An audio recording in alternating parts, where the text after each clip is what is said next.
কি খাও এগুলা? হ্যাঁ বাবা রে, আমি ভাবছি কি না কি খাও, লেবু খাইতেছ? লবণ ছাড়া লেবু খায় মানুষে? হ্যাঁ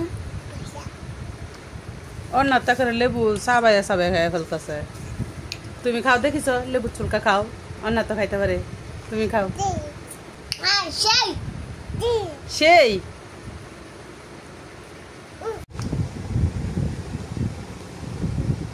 কত বড় আইসক্রিমের বক্স নিয়ে বসে দেখছো?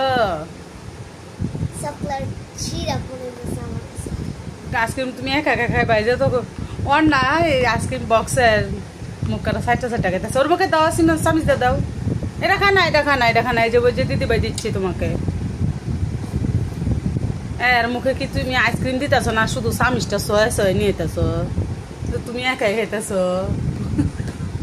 না, কেটা কে রয়েছে।